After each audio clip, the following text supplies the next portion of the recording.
Hey, what's going on, YouTube? Welcome to Moose Preparedness. I am Moose, and today is another truck talk because life is busy and trying to squeeze in a full-time job, multiple kids and multiple after-school activities, and trying to get all of everything done in one time, and then try to minimize my signature with, family. I don't necessarily want to broadcast my family on here as much.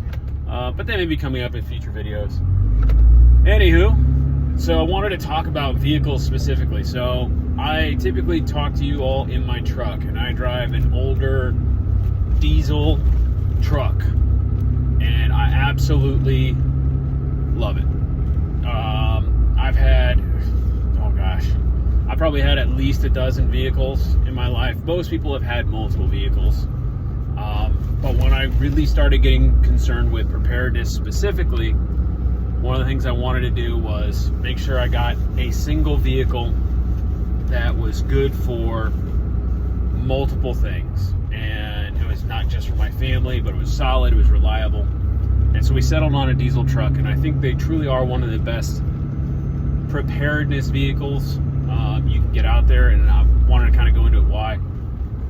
But I also wanted to kind of talk about bugging out in general, specifically in a vehicle. So recovering from Helene, when we got back and we surveyed all the damage, there were trees everywhere. The roads were barely passable on a good day. In fact, for the most part, they were pretty shot. There were no real easy routes to take that you did not need to have some type of clearance in, and by that I mean ground clearance. And you can see that apparently I've got a little alfalfa going on, so y'all can make fun of me later. That's cool. Anywho, having a vehicle that was a larger ground clearance vehicle was absolutely key. Now, I've had SUVs. I used to have a Jeep Wrangler, awesome, but fun for rock crawling. It was an older one. It had a millennial anti-theft device, also known as a stick shift, which was great. Learning how to drive that in traffic in the winter in the Rocky Mountain region, when you have to park on a hill, you become a pretty good driver. Downside was that a lot of those vehicles I've had in the past were good for certain things and not others, and especially when I started having a family, Wranglers are fun, but there isn't a whole lot of room in them. So the reasons why we decided to go with a truck, and a diesel truck specifically, was because, one, diesels tend to be more reliable. All in all, diesels have a great reliability, and you can run the engines forever if you take care of them. Sorry, I'm now cockeyed. Still learning how to get all this stuff sort of done. As I said, great production value, right? So getting your vehicle that runs forever and is known for reliability is huge. Now, are there reliable gas burning vehicles? Absolutely. So normal unleaded gas vehicles, there are some that are incredibly reliable. However, that said, most of my experience has been that once vehicles hit a certain number of miles, specifically gas burners, the engines tend to go. And I've had that happen a lot with Ford. I've had it happen with other vehicles. Like I had a German vehicle, an older Audi, Mazda back in the day. A lot of them have issues with the engine. Now, some of them, it's not the engine, it's the transmission. That's the hard part with a lot of trucks, is that the transmissions or the engines or the packages don't necessarily align. You don't get the best of all worlds, but I think you get pretty close. The other reason why we went with diesel is that it's just got sheer power. So I have hauled more stuff over more country, including up the Continental Divide. Here, I'm going to take this off the stand because it's getting just too bumpy. So I was taking a 30-foot travel trailer loaded down with wife, kids, dog, water, food, fuel, everything you need for camping, and then some, up the Continental Divide, and I had no problems. Didn't even feel it. Phenomenal in terms of its power. We also decided to go for the long bed option. So now instead of having your normal truck bed, which is like 5.5 feet, 6 feet, they say it's a 6 foot truck bed, but I think most of them are 5.5. You now have a truck bed that's closer to 8 foot, which means when you get a 2x4x8 to go build something, it's awesome because now you don't have to worry about anything sticking out the back. It also means I have an extra 2 feet of clearance for anything I put back there. Whole sheets of plywood, not a problem. So I've got a hauling capacity that surpasses pretty much anything. So if I'm looking at a disaster scenario where I need to bug out, get out with my family, I've already pre-positioned everything in the truck. I know what fits, and I can carry a hell of a lot of stuff. Other reasons went with a diesel package. So for those of you who have never driven diesel, this one is what they call pre-def. So diesel exhaust fluid came out. The EPA makes it a requirement now where you're literally putting urea, like cow pee, in a tank, a spare tank, that helps to make your diesel burning cleaner. So my truck is literally the last month before diesel exhaust fluid was required. There are things that you can do to help eliminate that. However, that is of questionable legality. So I would say make your own choices. I am not a lawyer, nor am I encouraging you to do anything stupid. You do what's right for you, boo. Other reasons. This truck has a huge fuel tank.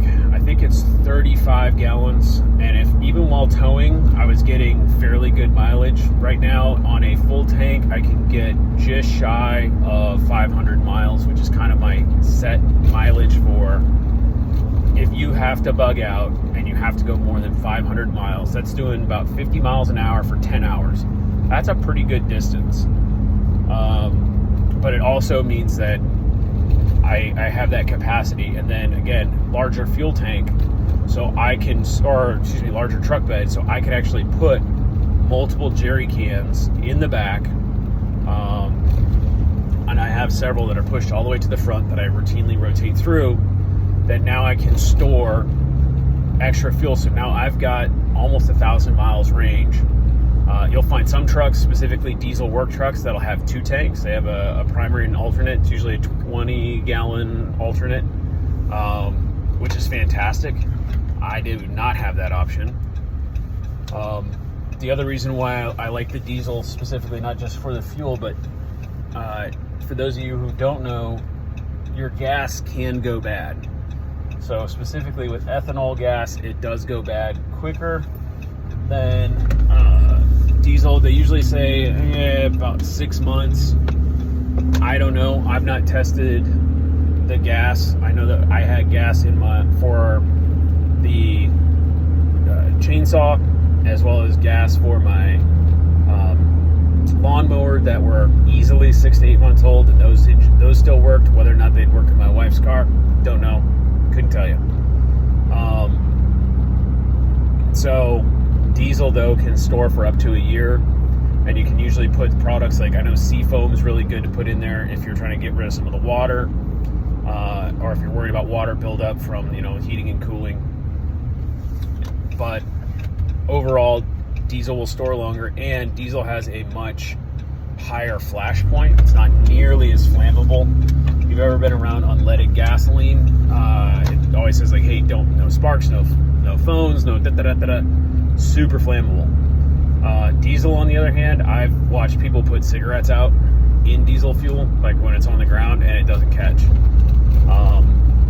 So that's good. The other thing too is like I've done it because it's easier just to fill up my truck.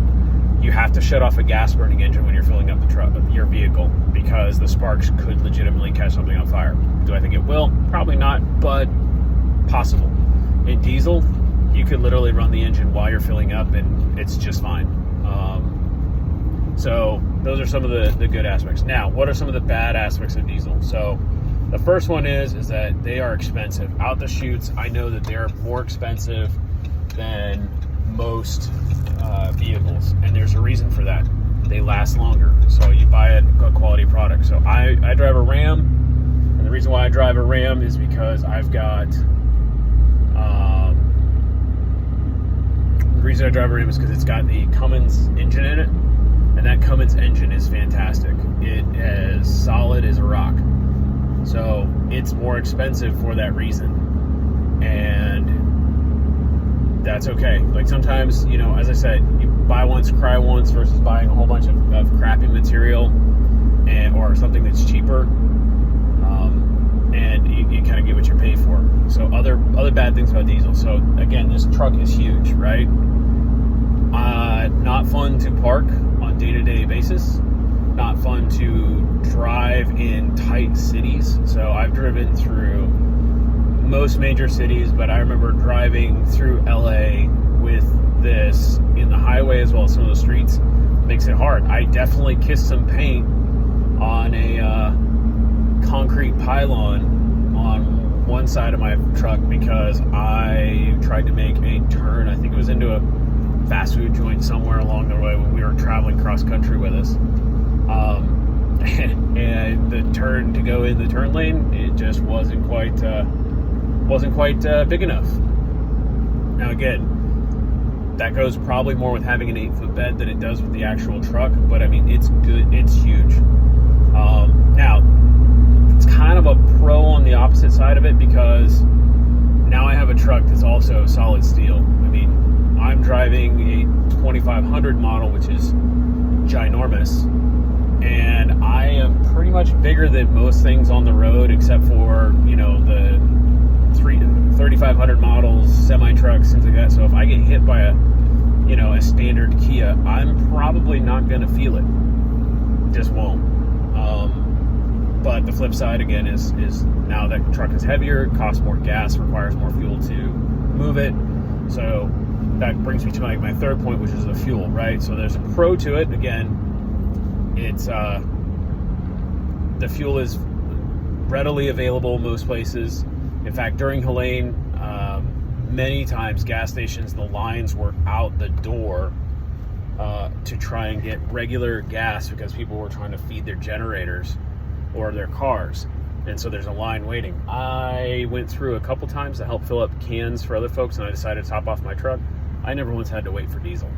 I went right in. Why? Because nobody was using their diesel trucks. There's just not as many of them. But the downside of it is that the mileage is not nearly as good. So right now my truck's showing 14 miles to the gallon average, and that's 15 for a city is pretty standard for me.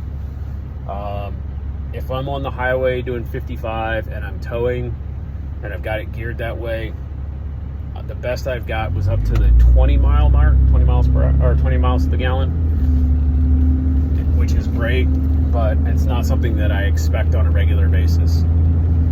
Other things to talk about with the fuel, depending on the climate you're in, specifically in cold weather climates, the diesel can gel up and it makes the truck a little less reliable in the wintertime.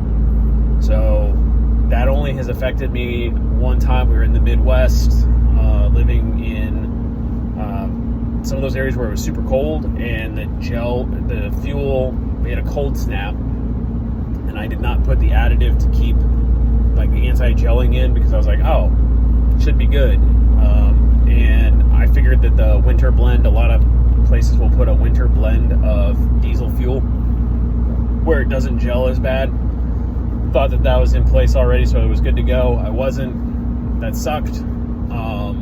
But again, we go back to my previous video, 2 is 1, 1 is none, right?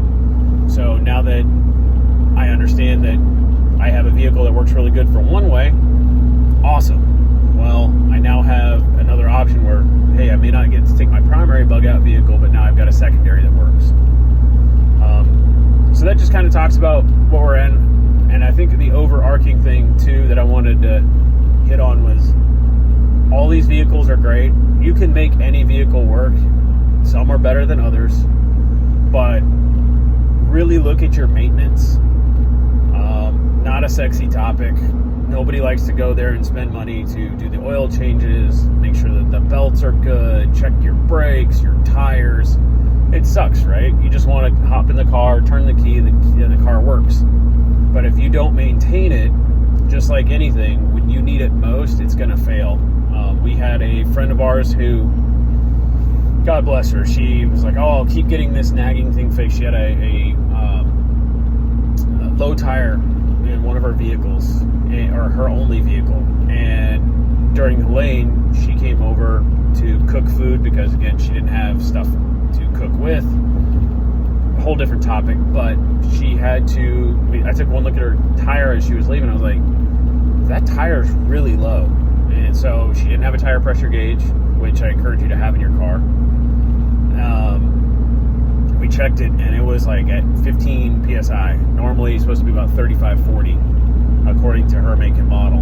And so we're like, you need to fill this up. But there's no electricity at any gas stations for her to fill it up, so she didn't have the little air pump tool that you can plug into your cigarette lighter.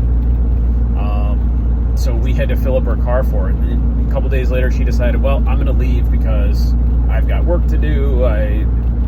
Bottom line, I think it was more couldn't handle some of the stresses, plus wasn't as prepared. So for her, she bugged out. She evac'd to a different location, and in order to try and make sure that she could provide for her kids, which I totally understand. But because of that, she wasn't able to go very far without having to stop and repump her wheel every 30 minutes down the road. So it was 30 minutes an hour, and she'd have to stop at a gas station. So again, depending on how wide your disaster area is, that could have been a huge issue. And if you want to talk about a no stuff grid down, hey, we've got no other option, we have to get out of here. She's got 20 miles. How far does that, 20, 30 miles, how far does that get you? And that's, if you think about it, it's not that far. So now her options are go 20 miles, and unless it's to a friend's house within 20 miles to be at a safer location, she really can't evac any further out, or else she's out of luck. So vehicle maintenance is a thing.